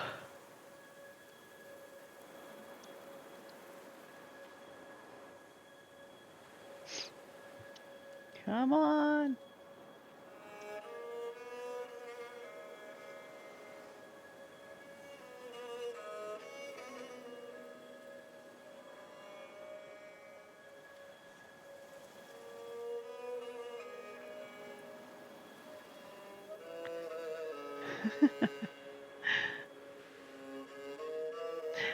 AJ being rated MM for mature mod. I like it. Okay. So ready. Yep. You can put your spicy books in the chat. That's really, I'll even still read them out loud.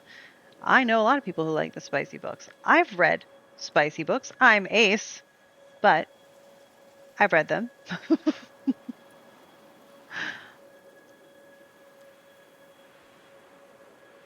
Okay. Focusing on the star and the chat, but oh, bonk.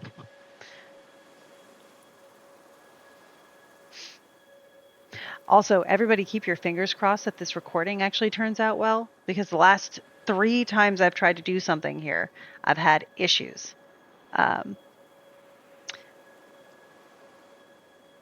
AJ, I saw the horns that you have made for your headset. That's really, really cool. I was thinking about crocheting some attachments for headsets. I found a couple of those. So, some more book recs for people for whom the bell tolls by J.C. Lynn is a favorite. Queer literature, for the record, from my perspective, is most welcome. Yeah. Someone also recommends Just Stab Me Now by Jill Berup. Fun, not spicy. Yeah. Yeah, AJ, is the headset heavy with those? They look amazing, but I can see how they might be heavy. I've seen little Navi as one of the fairy companions in Ocarina of Time, and I've seen them like as attachments here for little wings. I want them real bad, but they are not cheap, the ones that I've found, so I will find more or find a way to make them myself.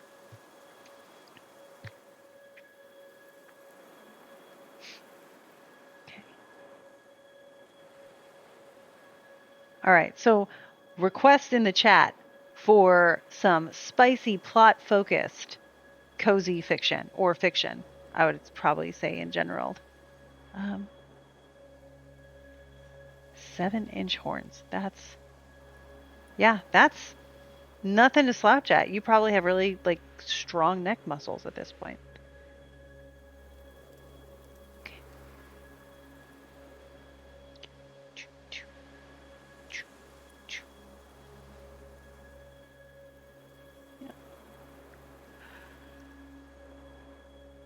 Yeah. We're gonna get it.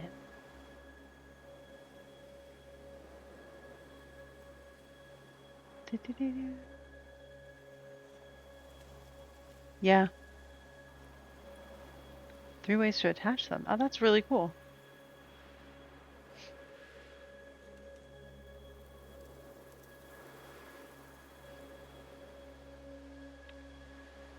All right, the stars are starting to fade, so we should be getting to our twilight soon.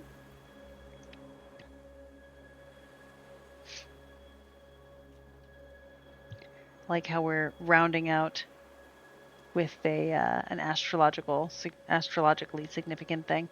Assistant to the Villain by Hannah Nicole Mehrer. Cute and fun series. 4th book comes out in August for anybody who's interested. I've heard about that one. I haven't read it yet. I get real picky with my books, especially with any kind of romantic subplots, because I am very much into the like, what's the intellectual connection between these two people? How well do they treat each other? What's the respect like? Blah, blah, blah. So I get super picky when it comes to that kind of stuff. Oh, hey, I found the moon. So that's nice. It does exist. I knew I was going to get you to say that.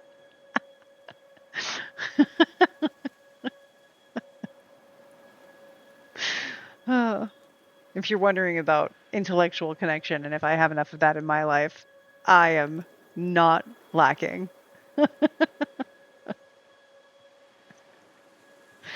Uh, oh, speaking of that, so Dan has agreed that perhaps once a month, if you want, we can actually do a one night where we do Genshin Impact, which is a pretty cozy game. Um, and you and Dan will join me, and you can hear both of us and do exploration with us. Um, it can get pretty hilarious. So if that's something you would like, let me know. It's very easy for me to set up. It is not hard whatsoever. Yeah. Okay. So we have some votes for that, Dan. We were thinking of bringing out some of our characters and making you guess who's who, uh, which won't be hard once you figure out what my in-game name is. But we can try that. It'll be fun.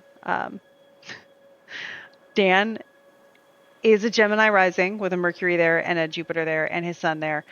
So he will try to infuriate me, and I'm going to let you know he'll succeed when he tries. So you might see a side of me that I've been really suppressing, but yeah, it's it's pretty great. Some of my best memories. The game I was going to suggest. Would recommend playing in co-op with someone. Oh, yay!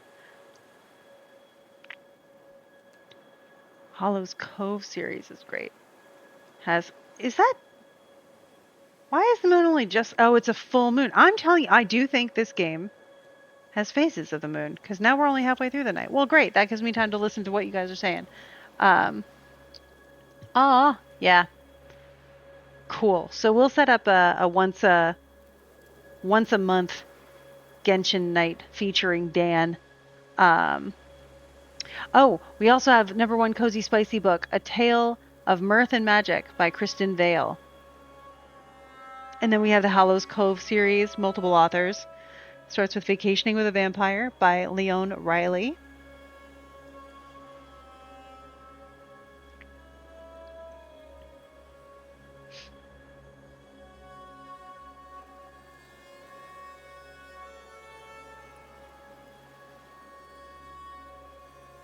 I was going to say we should do our Genshin nights on every full moon, but that would be next week, right after the eclipse. So you let me know if you're ready, but full moons is a good time. All right. Small land survive the wild. That's good. Oh, bug phobias. Well, are there butterflies?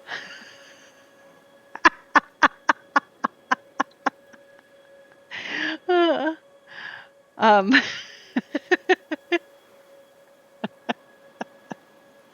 there are bugs I don't like. It's fine. Yeah. Anything by Kimberly Lemming is also a personal favorite. That time I got drunk and yeeted a love potion at a werewolf. That sounds amazing. Amazing recommendations, AJ. Thank you so much. Seriously, number one mod. All right.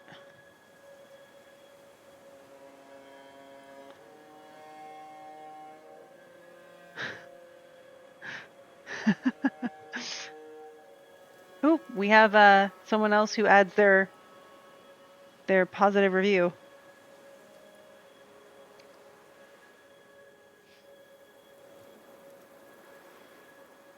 Oh, babe, there are moths in that game. Yeah.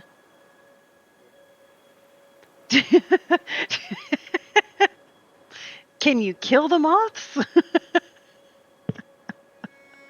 The hatred runs pretty deep over here with that. For good reason. I've seen how it goes. They only come out at night, and you can kill them. All right.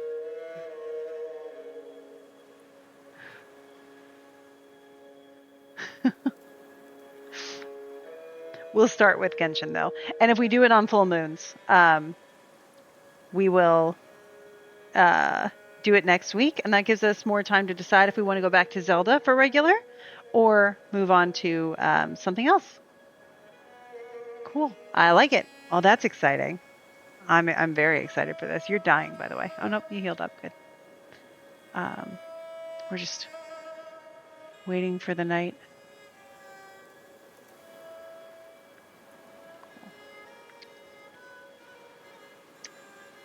Yeah. So I guess I should talk about the lunar eclipse coming up a little bit. We got time. Does anybody want to hear about the lunar eclipse? AJ, you're totally fine. You didn't miss anything. Been saying all these book recs. Yeah. I'm so glad. Monstrous Matches by Lillian Lark is another good book rec. Okay. Lunar eclipse. Let me just pull up the chart so I can make sure I have my good references here. I talked about this a little bit on Monday on the Mood Boost. Again, I'm going to get some more peer review tomorrow with my mentor, and I'll have likely even more details on Monday. But I'm going to give you my preliminary stuff from doing the research now. So this is a lunar eclipse. A lunar eclipse is a full moon corrupted. And that's one of the ways that I encourage thinking about eclipses. It's definitely not the moon doing what it should be doing. So this lunar eclipse, we talked earlier about how to know when you are going to feel something a little bit more. We talked about it with Mercury Retrograde, but the same rule of thumb goes for eclipses, especially if your natal moon is in that position. So the degree that is important for this eclipse, it's not a range of degrees this time like it was for Mercury Retrograde, because it's just at that one point where the sun and the moon are exactly opposite. And so it's going to be the 12th degree, 12 degree, which is actually the 13th degree if you want to get pedantic, 12 degrees and 53 minutes of Virgo, and anything that is square, conjunct, opposite of that. So 1253 of Virgo, Sagittarius, Pisces, or Gemini is, ignite. Get the other one. We got it. We did it. Okay. Whew. All right, great. Sorry. 1253 of any of those. Thank you guys. Nice. There's more info. Cool. So 12 degrees and 53 minutes of those four signs, if that is your rising sign, or square, or on the angles of that. If it is near your sun, connecting to your sun, or your moon, or if it is a Virgo year for you, or even if it's a Pisces, Mercury, or Sagittarius year for you by annual perfection, or if Mercury is your Time Lord yet again, then you may notice this eclipse a little bit more. Also, if your natal nodes are in Pisces and Virgo, you would have been noticing this for the last almost 2 years, and you're almost done with the nodes and the eclipses coming back to where they were when you were born. Just like there's a Saturn return, you have a nodal return and a nodal opposition. And in those times of your life, every 9 years or so, the eclipses will occur in the same places they were in when you were born. Sometimes it's noticeable, sometimes it's not. It's one of those things that's a little bit more up for debate. So that's how to know if the eclipse is going to affect you. We're talking about Virgo. When we think about things that are represented by Virgo, Virgo is actually considered to be a winged sign. Believe it or not, it can be represented by a bird. I know it's the Virgin, but it can be represented by a bird or a winged woman, depending on who's talking about it at what time. And so it is a winged sign, which means that a lot of its significations affect things that are winged as well, particularly birds that are used for food. So you want to keep an eye on things like chicken and other stuff around these times. Also, because a lot of energy is happening in Pisces at the same time. Pisces, believe it or not, rules rivers. And so you want to keep an eye on things that occur in or come from rivers. I think that would also possibly include like freshwater lakes and things. I'm thinking freshwater sources for that. That's just my thought process with it. It's, you know, what they were drawing from. So they were very interested in, do I have to worry about bad fish crops or fish harvests? Um, so those are things to think about as well.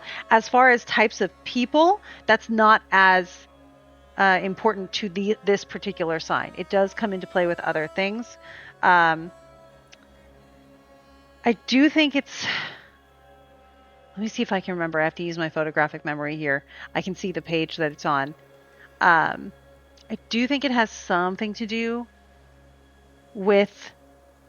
I think it was sort of people of middle age, but you know, keeping an eye on people who work with Virgoan things like medicines and stuff like that. Um, yeah, there should be a reward at the shrine. Well, that's good. We love a good reward. So it's a total lunar eclipse. It is visible from the United States. It lasts almost 3 hours.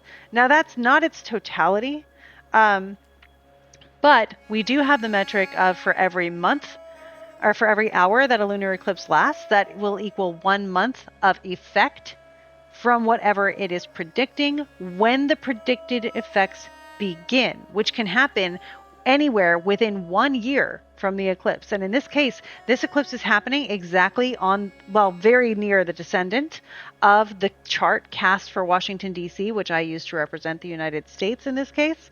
And for that, we will have 3 months of effect beginning somewhere almost a year from now. So we're looking at like next March, April, May-ish, 3 months.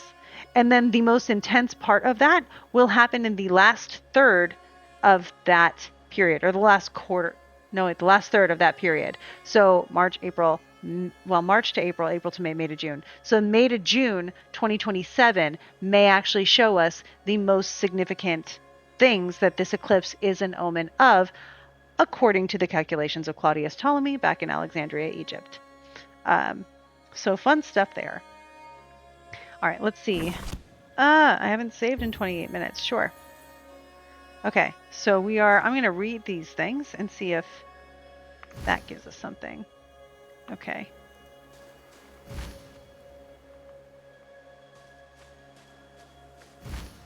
Okay. I like that it sings for us. That's quite the reward, honestly. Didn't notice this rock before, but I guess it was here. Okay. Are we still reading that over there? Let's get over here and see what it says next. I lit the candle by the statue with glowing symbol, and it stayed lit, but we're not done.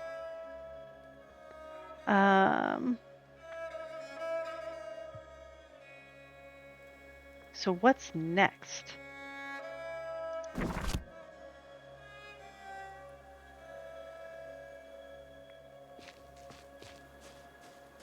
feel like... I also really want to know why this gets 2 candles while the other ones only get 1. The rock opened up and gave me a mini shrine. See? That's what I thought. Were we waiting too long and it was like, nah. Took you forever to actually pay attention. You don't get this. All right. Because that would be cute. No? Can I stick my crows on it? No. Do you have to? I wonder if I have to talk to someone, but usually it says I should go talk to so-and-so about it. But I wonder if we just go away and come back. There's a little spot right where we're headed that isn't opened up on the map yet. Oh, and it is the end of the hour, too. So maybe Baba Yaga. Yeah, hang on. So let's see. All right. Let's go talk to Baba Yaga, see what that does for us. And if she doesn't know, we will just leave the victory at we lit the shrines. Hey. Why is it not? There we go. Cool. Okay, Baba Yaga. Nope. Okay. Alrighty. They're right over here. We're going to check one more time because that was a reload screen, and often that will help out with stuff. Thank you. Nope, not today. Okay. Well, that's all right. We still did it, and it was really wonderful. Yeah, that's totally fine. So with that, thank you guys. I appreciate you very much. You're really great. This was super fun. I'm trying to get my mouse to come back, but it's probably not going to do that. I think it only does it when people are talking to me. So with that, we will end it here. And this was such a fun stream. Thank you guys so much. Next week, we will do Genshin with Dan for our monthly Genshin with Dan. And then the following week, we will move on to either a Legend of Zelda game or whatever. Feel free to comment on this video or somewhere on my posts on social media. I see more. For some reason, YouTube doesn't let me know as much. But let me know if you have a recommendation. I am listening. I would love to see what you're interested in. And we do have a Friday Alchemist Ink spill that will be live with Emily and myself, which is great. That'll be fun. Yeah. Awesome. Cool, cool, cool, cool. All right. Thank you guys again so much. Have a wonderful week. Yes, perfect. And we will see you on Friday. Bye.